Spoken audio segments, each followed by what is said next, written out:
Assalamualaikum warahmatullahi wabarakatuh. Nama saya Muhammad Fikri Zaim bin Razali, pemegang nombor metrik 23 DLS 21F 2018. Saya wakil pertama dari bulan saya iaitu dari bulan 5 untuk soalan nombor 9 iaitu kesan pengaruh peradaban barat di tanah Melayu. Kumpulan kami terdiri daripada Arisnan anak lelaki Arumugam memegang nombor metrik 23 DLS 21F 2030. Yang ketiga adalah Cashier Navy anak Prof. Shankar memegang nombor metrik 23 DLS 21F 2014. Kemudian ini adalah isi kandungan yang terdapat dalam slide kami, iaitu 1.0 adalah pengenalan, 2.0 tentang Portugis 1511, 3.0 adalah Belanda 1641 dan 4.0 adalah British 1786 dan akhir sekali 5.0 adalah kesimpulan. Seterusnya 1.0 adalah pengenalan. Setelah kemasukan Inggeris, pengaruh Barat jelas kelihatan khususnya dari segi sistem pemerintahan negara dan perkembangan ilmu pengetahuan terutamanya kefahaman berkaitan dengan etika dan peradaban di mana agama dipisahkan daripada politik. Selain itu, pengaruh Barat yang cuba mengembangkan ajaran Kristian telah mendorong para pendakwah Islam mempergiatkan peranan mereka di tanah Melayu. 2.0 adalah Portugis. Saya akan terangkan tentang Portugis. Seterusnya adalah 2.1 adalah faktor penjajahan Portugis terhadap tanah Melayu. Faktornya apabila berlakunya kejatuhan Melaka ke tangan orang Portugis berlaku pada tahun 1511. Portugis berhasrat menggunakan pelabuhan Melaka sebagai pangkalan untuk mengawal kuasa perdagangan mereka di Pulau Hindia Timur. Di samping itu, tujuannya adalah untuk menghancurkan agama Islam dan mengembangkan agama Kristian serta memecahkan monopoli perdagangan yang selama ini dikuasai oleh orang Islam. Orang yang bertanggungjawab merancangkan strategi menawan Melaka ialah Alfonso de Albuquerque.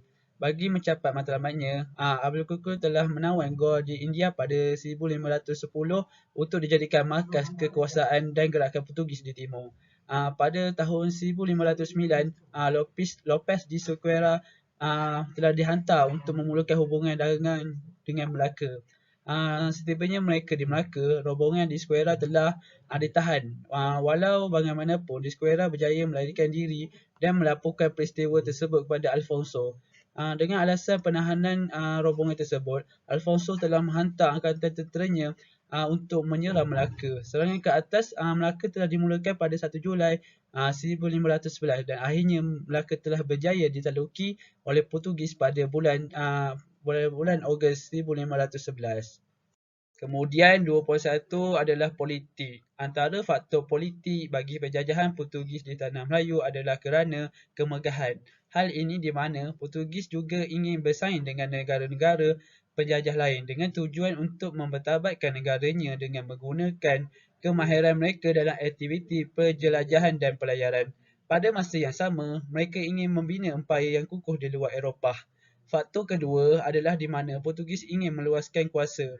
Hal ini berlaku apabila adanya galakan moral dan kewangan daripada pembesar Portugis. Selain itu, terdapatnya perubahan dasar campur tangan British. Hal ini dikesan daripada perubahan dasar merkantilisme dan kapitalisme kepada imperialisme. Seterusnya 2.3 tentang ekonomi. Faktor ekonomi, Tanah Melayu mempunyai lokasi yang strategik. Pada masa itu, Tanah Melayu merupakan kawasan yang strategik yang berada di tengah-tengah jalan perdagangan antara timur dan barat. Sumber alam semula jadinya yang melimpah luas seperti rempah, biji timah dan hasil-hasil hutan menarik minat kuasa asing daripada Eropah untuk menguasainya. Pada masa yang sama, Portugis juga ingin menguasai perdagangan tersebut. Portugis berhasrat menggunakan pelabuhan Melaka sebagai pangkalan untuk menguasai kuasa perdagangan mereka di Pulau Hindia Timur. Kapal-kapal perdagangan diwajibkan membayar cukai sebanyak 6 hingga 10% daripada hasil dagangan mereka. Setiap seorang perdagangan perlu mendapatkan pas kebenaran untuk berdagang. Hal ini telah menyebabkan berlakunya diskriminasi terhadap perdagangan Islam di tanah Melayu kerana Portugis ingin menghalang monopoli perdagangan Islam di timur. Seterusnya 2.4 sosial. Bagi faktor sosial, ia melibatkan keagamaan. Sifat penyebaran agama Kristian dalam setiap orang Portugis amat tebal. Oleh itu, mereka datang ke Melaka untuk menyebarkan agama Kristian dan juga ingin menghapuskan agama Islam di Timur. Pada masa yang sama, mereka ingin meneruskan Perang Salib dengan menebus kembali kekalahan mereka di tangan tentera Islam dalam Perang Salib serta ingin menghancurkan kerajaan Islam di Timur.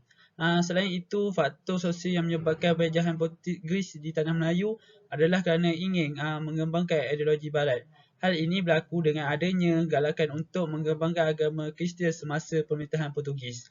Maka lebih banyak gereja dibina dan ia disemarakkan dengan slogan Gold iaitu kekayaan, Glory kemegahan dan Gospel iaitu keagamaan.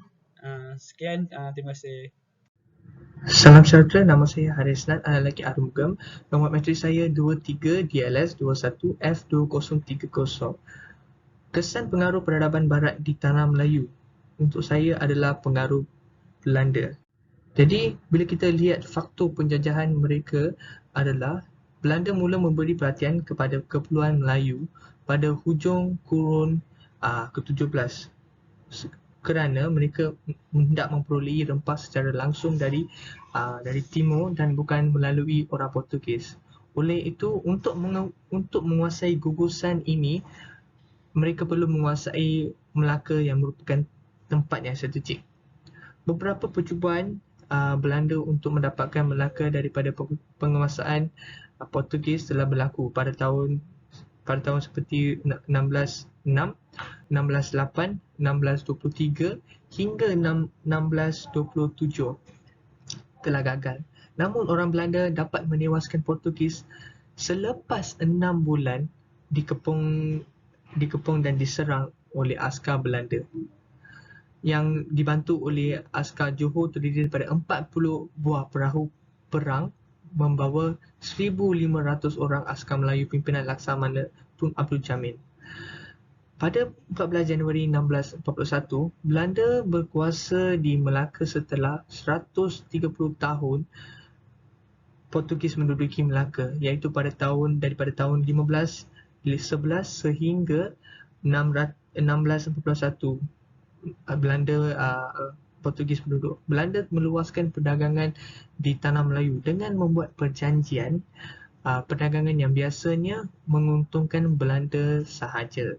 Ini menimbulkan penentangan orang Melayu, khususnya pembesar-pembesar terutamanya di Nanning, Perak, Johor dan Selangor. Selain itu, faktor politik kalau kita lihat, antara kesan politik penjajahan Belanda terhadap Tanah Melayu ialah pada 20 Mac 1602, Syarikat Bersatu Hindia Timur ataupun dikenali sebagai SHTI atau VOC, Verenigd Oost-Indisch Company telah ditubuhkan oleh para pedagang Belanda. Tujuan perubahannya adalah untuk menguasai perdagangan rempah dan biji timah. Selain itu, pelabuhan Melaka merosot dari segi populariti kerana Belanda telah menjadikan Betawi yang terdapat di Indonesia itu menjadikan Betawi sebagai pelabuhan perdagangan. Di samping itu, campur tangan pihak berkuasa pihak Belanda secara intensif dalam pergolakan istana termasuk urusan takhta, pentadbiran serta ekonomi yang menyebabkan kekuasaannya semakin kuat. Dari segi ekonomi, kedatangan kuasa barat di Asia Tenggara telah mengubah keadaan ekonomi negara yang dijajah. Di Tanah Melayu, kegiatan perlobongan dan perdagangan telah dijalankan secara besar-besaran bagi memenuhi keperluan kekilangan di Britain. Manakala di Indonesia, Belanda telah memperkenalkan beberapa dasar ekonomi yang menguntungkan mereka seperti dasar culture, dasar liberal, dasar etika dan sebagainya. Dasar-dasar ini dilaksanakan dengan penuh muslihat sehingga menjadikan Belanda sebagai satu kuasa barat yang kaya di Eropah. Tetapi masyarakat pribumi di Indonesia masih lagi mundur ditindas semata-mata untuk kepentingan pihak Belanda. Dari segi kesan sosial pula, jika kita lihat kesan penjajahan Belanda di tanah Melayu adalah seperti peninggalan kubur Belanda yang terkenal di Bandar Hilir Melaka, bersebelahan replika Istana Kesultanan Melaka, dan juga bangunan stadium dijadikan Muzium Negeri Melaka. Jadi itulah pengkongsian pembentangan saya. Sekian, terima kasih. Hai, selamat sejahtera semua. Nama saya Keisha Nabi, anak perempuan Syangka. Nombor matrik saya 23 DLS 21 F 2014. Kesan pengaruh peradaban Barat di tanah Melayu untuk saya adalah British. Faktor penjajaan bagi pendudukan British merupakan satu lagi kuasa Barat yang berminat akan kekayaan tanah Melayu. Ini kerana British amat berminat untuk menguasai kekayaan ekonomi di tanah Melayu.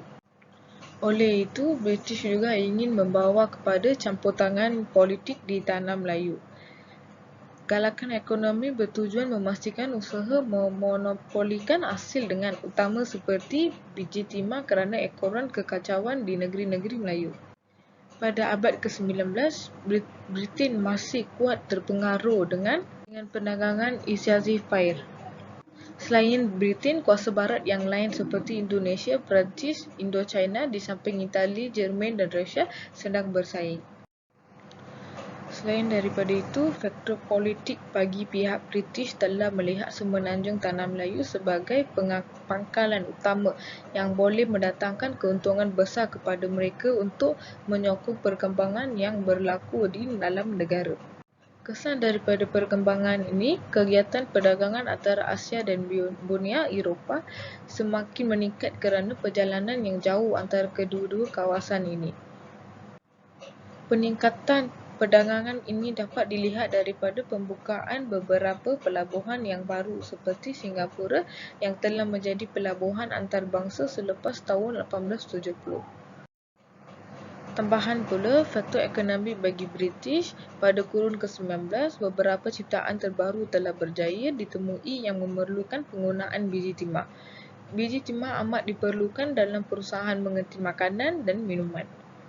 Selain daripada itu, pelaksanaan dasar imperialisme Barat ini adalah lanjutan kepada perkembangan sistem ekonomi kapitalisme dan pengalaman suatu dasar ekonomi yang dikenali sebagai merkantilisme pada abad ke-16 dan 17.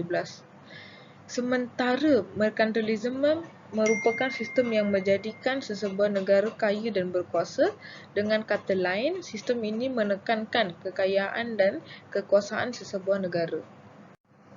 Selain daripada itu, faktor sosial bagi British ialah kesan campur tangan British di tanah Melayu ialah kemasukan kaum Cina dan kaum India secara beramai-ramai ke tanah Melayu.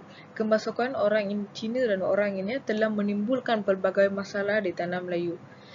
Antara masalah yang timbul ialah masalah jenayah berleluasa, khasnya di negeri-negeri kawasan lumbung biji timah seperti Perak, Selangor dan Negeri Sembilan. Kumpulan kongsi gelap Cina sering bermusnahkan untuk mengukuhkan kedudukan dan mempertahankan kawasan lumbung biji timah mereka. Antara kumpulan gelap ialah Haisam dan Jihin. Secara akhirnya, kesimpulan bagi tugas ini ialah sejarah dan politik merupakan komponen utama dalam mewujudkan keharmonian dan perpaduan kaum di sesebuah negara. Pengayatan terhadap peristiwa sejarah akan menimbulkan kesedaran dan nilai-nilai murni dalam kalangan rakyat supaya perpaduan dan keharmonian negara Malaysia dapat dikekalkan.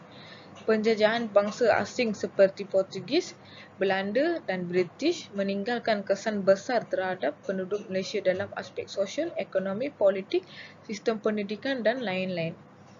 Kegetiran hidup yang dirasai oleh penduduk tanah Melayu ketika zaman penjajahan harus dihayati. Semangat nasionalisme dan perpaduan dalam kalangan penduduk untuk membentuk sesebuah bangsa yang merdeka harus ditelani dan dijaga untuk memastikan Malaysia menjadi sesebuah negara yang maju dan berjaya serta disegani di seluruh dunia. Secara akhirnya dihabiskan tugasan saya di sini dan sekian, terima kasih.